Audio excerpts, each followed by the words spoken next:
5 in pulling together. A hard choice. Mid-morning, Sam Johnson pulled onto the field road in his buckboard. Matthew and Luke ran down to meet him. Sam Johnson slowed his team, and the boys climbed in behind him. What happened? Sam's face was long. Lightning, said Luke. Sam gazed ahead. Black timbers pointed toward the sky. Were the horses in?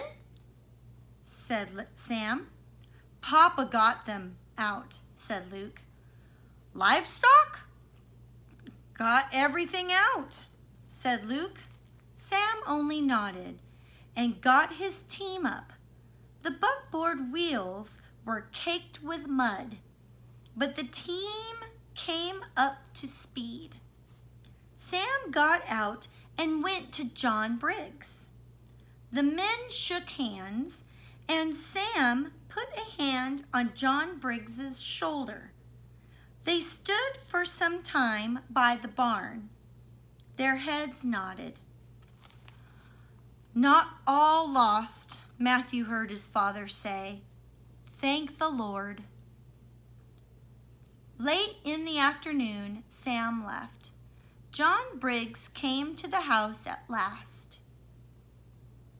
He left his ashy boots on the porch and his shirt on the railing.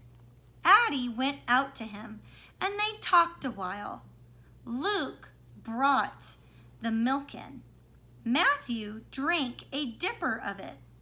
He took down his horseshoe puzzle, but he put it back without trying it.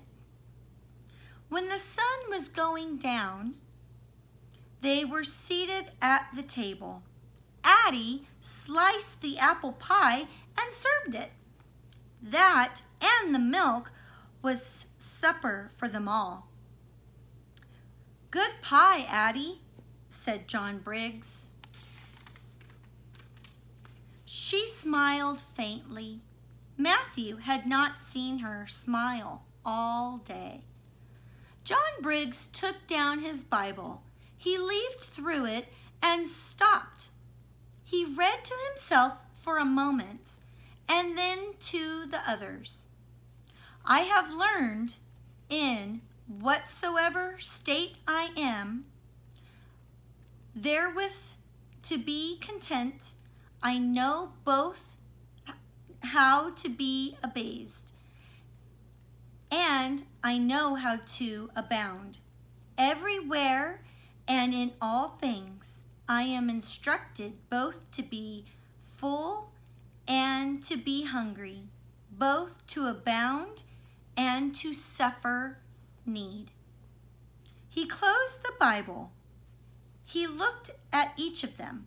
Whatever comes from God. He knew that before. We still know it.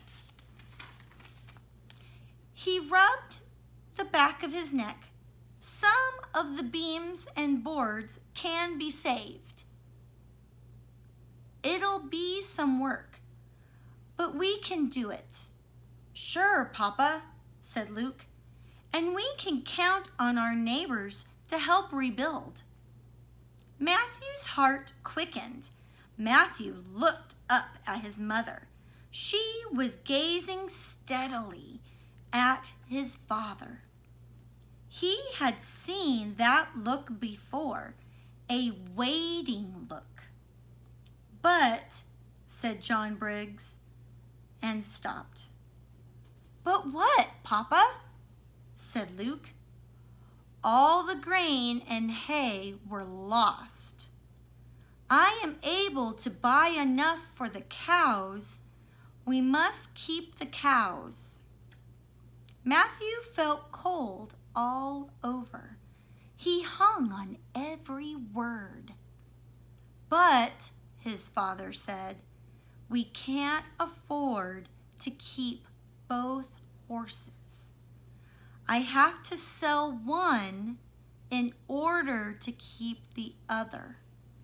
"Oh, Papa," said Matthew. His mother reached over to him. "Matt," said John Briggs, "I'm sorry." "But how can we choose?" "You can't sell one." The man sighed. He leaned forward and put his elbows on his knees. "Here's how it is," he said. "Ben is a little younger. We'll keep him." "And sell Dolly?" John Briggs nodded. Matthew's eyes welled with tears. His throat got hot and dry. "Sam Johnson said he might be able to buy her," his father said. A little sob shook Matthew.